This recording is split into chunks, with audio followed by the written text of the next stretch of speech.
Hi guys, Paul Pluta on the Paul Pluta channel. Today guys, I'm doing a paid review. This is review T08 and it's for Roberto. And before I start the review, a quick wristwatch check. I'm wearing a Zenith El Primero Chronomeister 1969. This is the reissue. And it's the open heart. Okay guys, let's just get into this review. Hi Archie, Happy New Year, and hope 2019 is a good year for you. I've always loved watches, but only fairly recently, last couple of years or so, realized or decided to get into collecting them, or better said, realized there is something called watch collecting. I own a couple of shitters, as you call them, Oris, Stoa and Longines. Fuck, that's garbage. Which I have accumulated over the years. Since I became more serious about collecting, I've incorporated into my collection an Omega Seamaster 300 coaxial movement, which I usually wear with a tan NATO, and was given to me by my wife for our 25th wedding anniversary. My other watch is a Rolex Explorer, the new 39mm version, also given to me by my wife for my 50th anniversary. Wow. The Omega is usually my weekend and outdoor watch, and my Rolex my office or more formal watch. Good idea. I usually dress business casual to the office. Rarely do I wear a suit. I am the CEO of a medium-sized company in the shipping and ports business. I'm getting ready to incorporate a third watch to my collection, and although at some point I would like to add a Lange, and soon, I feel a ArchieLuxury is what I want to incorporate now. I live in Argentina, and getting a watch stolen is not uncommon, especially Rolex or Patek, since they are the better known brands. I feel a ArchieLuxury would be more under the radar. I also would like to incorporate a Grand Seiko at some point, since my first ever watch was a Seiko. Do not know where it ended up, unfortunately. I forgot to mention that I usually do not like date complications, since they ruin the symmetry of most watch faces, the exception being the date complication indicated with a hand rather than a window. I also do not like having to set the date when changing watches. Here are some of my options and opinions or doubts on each. The ArchieLuxury Geophysics 1958 limited edition Q8. Well, fuck me dead. These I don't remember JLC reference codes. Just think it's a cool watch, and somehow feel it would go well with the Omega and the Explorer, since they all have 12, 3, 6, 9 dial configuration. I love the yellow hands. My concerns are that I am paying a premium for a limited edition, which I could care less about, and that somehow it is a similar watch as far as usability to my Explorer, i.e. sports watch that can be formal or everyday watch. Being an engineer, I like the history and engineering aspect of this watch. The next choice is a ArchieLuxury Master Chronograph Silver Steel Q. Well, let's forget that reference. With the blue tachymeter scale, would add a chronograph to the collection, and find that somehow this chronograph has a modern vintage look to it, which I really like. ArchieLuxury the next option is a ArchieLuxury Master Control Ultra Thin Moon Silver Dial. I think this watch would complement my Omega and Explorer in that it is a more formal watch. It also has the moon complication, which I find really cool, and is something the other watches do not have. Next is a Grand Seiko manual 37mm GBGW231. Just love the look of this watch. Would like it to be an automatic, but think I can live with manual wind. Would also be under the radar for formal and everyday business occasions. I'm not very worried about resale value, since I never sold a watch and plan to keep them. I'm sending you 100, fuck me dead, $100 US for your query and video follow-up. Hope this finds you well, and looking forward to hearing from you, Roberto. Wow. He also said there he's since he sent this to me, he's actually since my initial request regarding JLC. I've also been looked into some other brands. I've come across Habring from Austria. The watch is Irwin Scientific. I also need to know your opinion. Blah blah blah, such as Nomos. Okay, well, look, Roberto, for starters, let's just back the truck up. Let's reverse this semi-trailer. Fuck me dead. You've got an Omega Seamaster 300, very cool, beautiful watch, no problems at all. Then you got an Explorer, Explorer 1 39mm, which I happen to love. Look, I got to be completely honest with you there, Roberto. JLC at the moment, very, very high depreciation. It's not the sort of thing you want to buy new. You're in Argentina. There's a lot of the watch dealers there tend to be a little bit on the, how do I put this politely, on the crooked side. Maybe if you go to America, see JLC, you can get JLC at a good discount on the pre-owned market. So that's probably where I'd be going.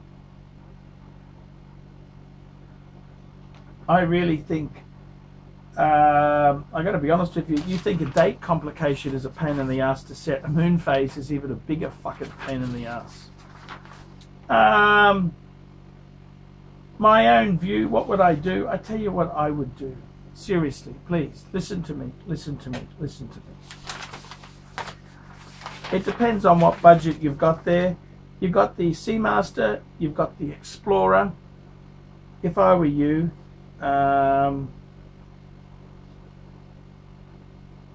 if you're going to buy JLC, you've got to get a hefty discount. Okay, they are soft.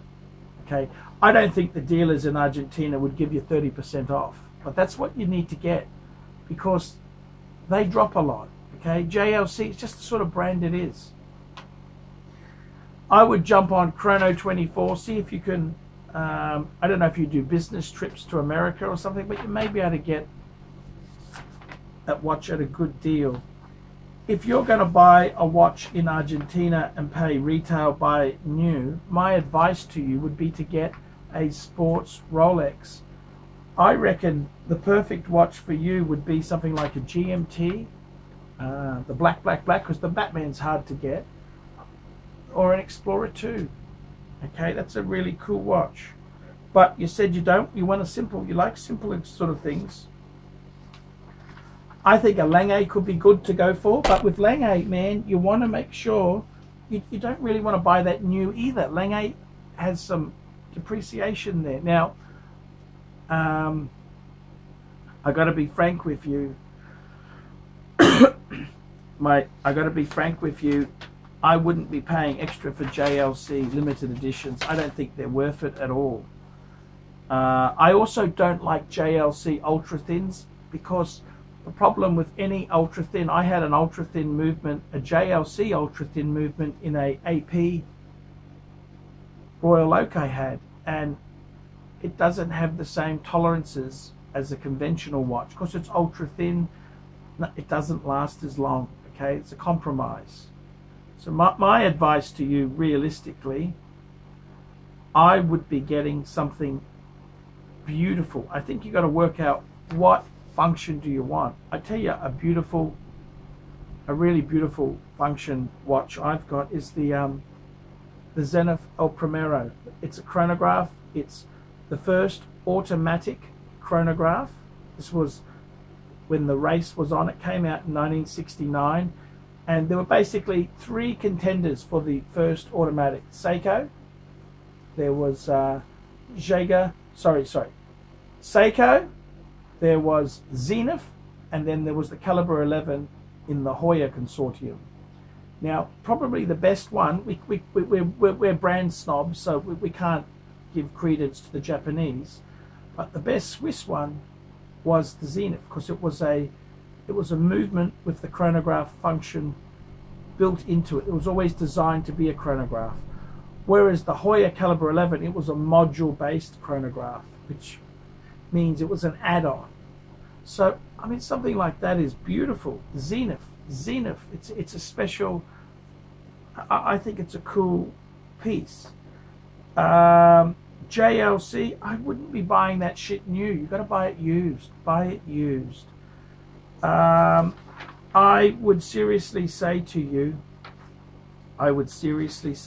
man, I would, if you really want a Lange, maybe a Lange would be really cool. A Lange would be really cool. You know, a nice 1815 or a Saxonia. I reckon just fucking pull the trigger. Get the fucking Lange. Fuck it. Bite the bullet. Bite the bullet. On the pre-owned market, there's many good dealers in America. European Watches of Boston, Massachusetts. I don't know. I've never dealt with them myself. I've got a friend who's bought a bit of stuff. He said he's a bit slimy, but he's okay. Yeah, he has some nice Langes. David SW. He's very popular on many of the forums. I'd get a Lange. I mean, look, let's face it, Roberto, you're getting old, okay? You celebrated your 25th and your 50th anniversary. Fuck me, Dad. That means, man, there's no time like the present. Get that fucking Lange. You're not going to live forever, Roberto. Get a fucking Lange. Get a white metal. I'd go for white gold. Get a Lange and fucking love it. You've got a beautiful three-piece collection. I reckon fuck the JLC. Get the Lange. Life is for living. Because when you're in the ground, Roberto, you can't buy anything then. So get the fucking Lange. Just fucking enjoy it, man. Enjoy it. That's what I'd do. JLC, I've got to tell you, JLC is a brand that kind of fucks me off at times. Repair costs on JLC aren't much cheaper than Patek. So I'm a little bit disappointed with JLC. Massive depreciation. They don't seem to be retaining value. And to be honest with you, I honestly would, a JLC itself, it's they're not as good as Lange or Patek. You know, they're a tier below. They're a great watch. I really love the Zen. If you want something sporty and funky, that's kind of always been an Argentinian. I mean, Argentinians have style and finesse, okay? They're very cool sort of, you know, vibe. You want something cool and trendy, get the fucking Lange. Yes, get it. Get the Lange and just be done. You'll be fucking happy, okay? That's what I'd do. Get the fucking Lange, be done with it, and I reckon that's the best way to go there. So yeah, pull the trigger on the Lange. Guys, this has been another paid review. Remember, like, subscribe, tell your fuckhead friends, nasty comments down below, and remember guys, this keeps me full-time on YouTube. $50 US for a review. Tell me what you fuckers think of that.